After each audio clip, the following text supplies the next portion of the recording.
welcome back to another episode of DIY Projects with Charles. Today I am working on installing a soft start, fast start, easy start. There's a variety of terms that they use on these AC units to help them get started easier and faster, especially if you're using a generator to run them off of. So that's the project. This is a Dometic rooftop AC unit that I'm working on today. It's a 15,000 BTU unit, and you have to start by taking off these outer cover bolts. So there's 2 bolts on the front and 2 bolts on the side, and then I'll pop this cover off and we'll get into the inside of it. Okay, I've got the cover off and you can kind of see the unit here. So this is the soft start that I'm installing. They're all very similar in their construction, wiring, etc. So we'll get into that. We'll start with some of the basic stuff, right? So on the I guess I'll call it the left side of the AC unit is the compressor. So that's the compressor over there, and then you've got the motor and the fan. So this would be the condenser on the back here. So similar to like on a car, and then the evaporator is on this side, under this foam. Yeah, if I can get it up. Anyways, there's the evaporator is on the condensers. Evaporators on this inside. It's insulated thing, and the condenser is on the back side. So it gives you an idea. You can kind of see the coils there for the condenser on that side of it. And underneath here, this is the area where you're going to need to spend some time. This is where the capacitor is to run this AC setup, or this jump start, soft start, fast start, that I'm going to show all the connections to it. So give me just a second. Let me get this cover off and I'll show you some of that.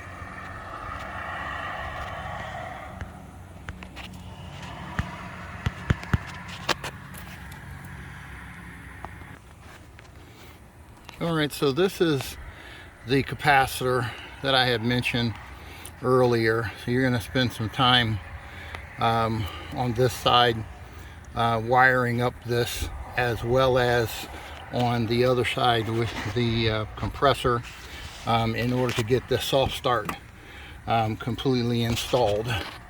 So in this particular situation, I'm going to walk you through the process of making this connection, but this one is already hooked up. It is already wired up correctly. It is already a functioning unit.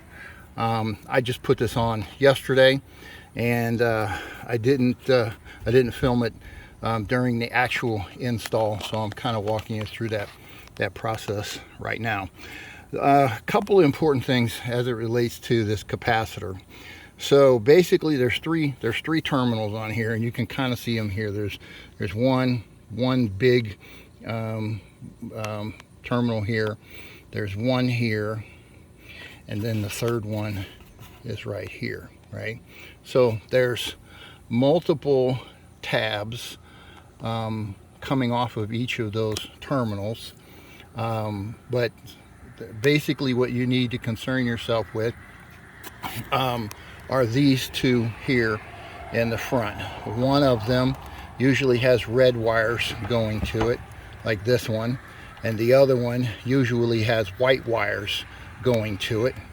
This back one back here is for the fan, and it usually has a brown wire going to it. So we won't be doing anything with the fan wire.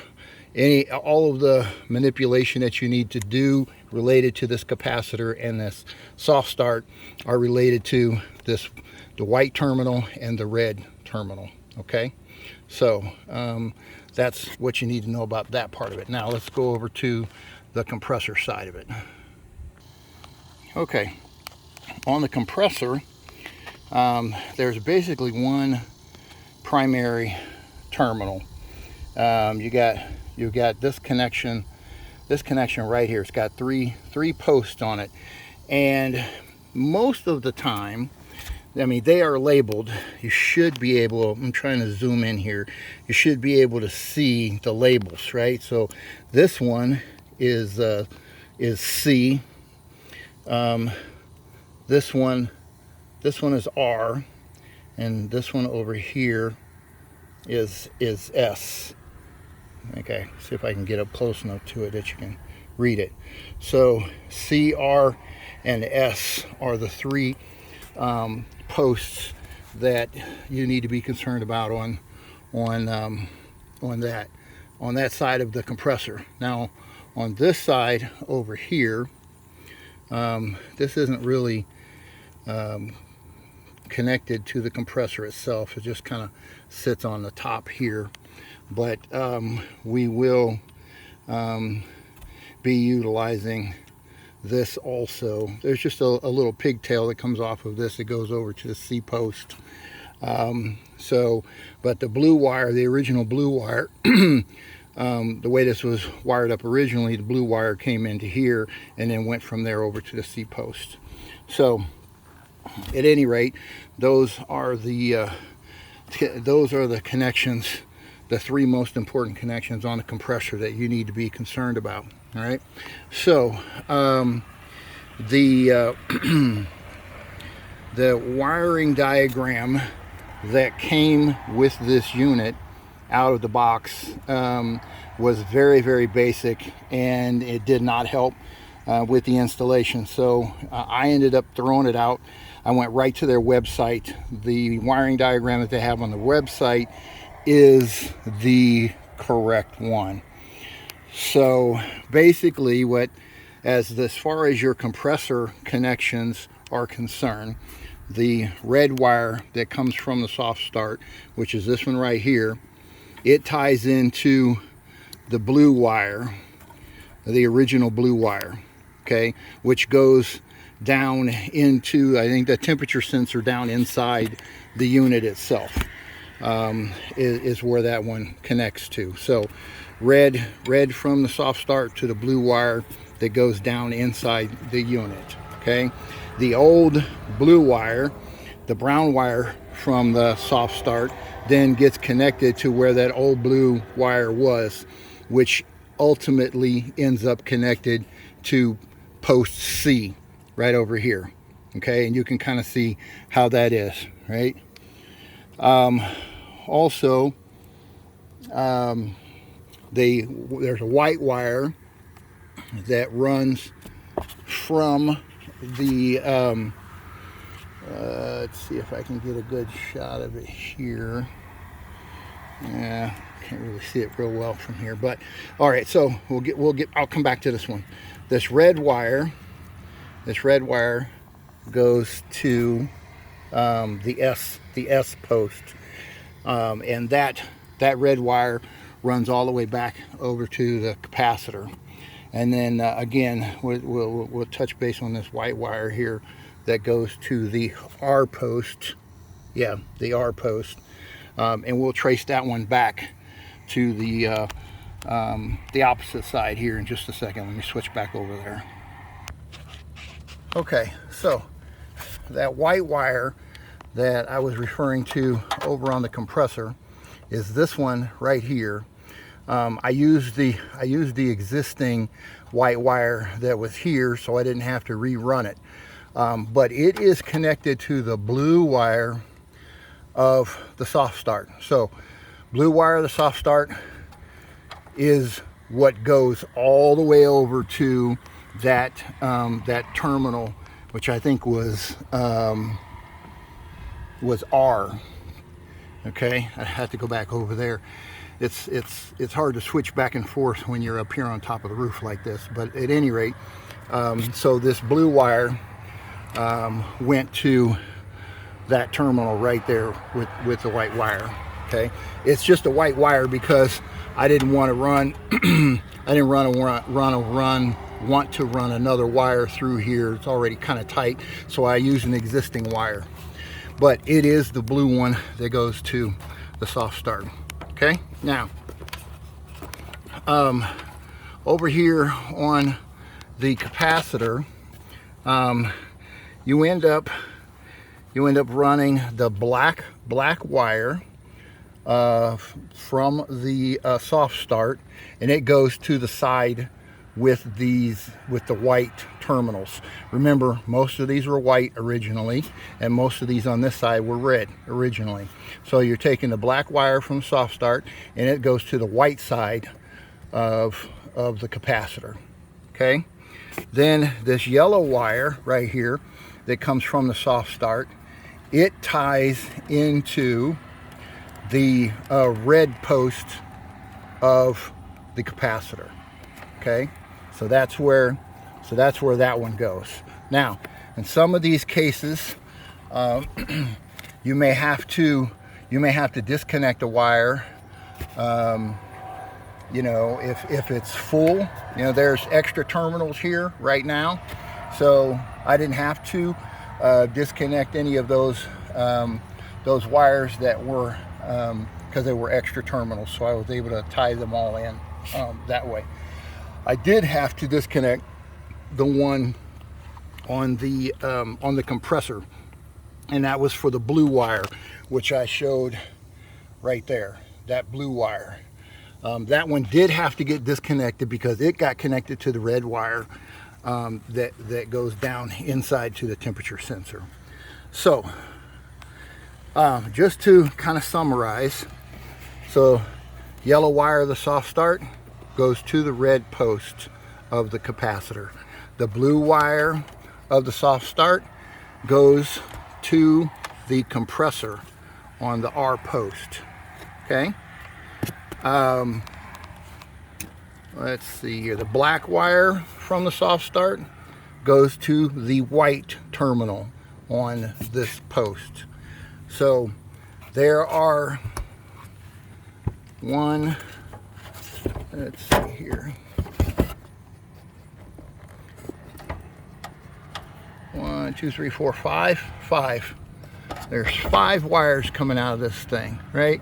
You got a black, a brown, a red, a blue, and a yellow. Okay, so those are the wires coming out of the unit and where they get connected. Now, it might make a little bit more sense to you when I show the wiring diagram, but you know, this is how it gets all wired up. I use these type of connectors. I kind of prefer these. They make it quick and simple, easy little connection point. I picked those up at Harbor Freight, and it just makes connecting them easy without having to you're not stressing any of the wires like you do with you know, with certain types of clamps that cut actually into the wire. So this maintains the integrity of the wire, and that's the reason why I like to use them. So at any rate, once you get everything wired up, the next step is to actually train. You have to train this unit. It has to go through a self-learning process. So basically what you're going to do is you're going to plug up your AC system to shore power, and with connecting up to shore power, it's going to learn to connect and fire up that compressor under a shore power situation. So direct plug in, like to a campsite, type connection. And you have to train it, basically turning it on and off 5 times, and teaching it the system, teaching the soft start that this is what is required when it's plugged up to a campsite or to shore power. Once it's learned that, then it makes it easy for it to adapt and fire up under a generator. So once you go through that 5-step turn on and off process connected to shore power, then it's pretty much learned and it's good to go. From that point forward, it's a one-time learn process. From that point forward, then you should be able to plug it into your generator and run this system off of it without any issues whatsoever. So that's basically what I did the other day. It's working great. It blows really cold, and a lot of people are going to these because they want to be able to run your AC unit off a generator. And if you're off a grid scenario, that's the perfect thing to have. So at any rate, that's the process for making that happen. I hope this was beneficial for you. By the way, when you finish getting everything hooked up and you get your shore power going, there's a green light that comes on inside here. You can see it through the plastic. As soon as you see the green light, that means you got everything wired up and it's good to go. And as long as it's blowing cold on the inside, then that means you've hooked everything up correctly. So hopefully that helps. This is the second or third time I've done one of these soft starts. They work really well. So at any rate, hopefully you'll be able to get yours hooked up the correct way going forward. Thanks for tuning in to this episode.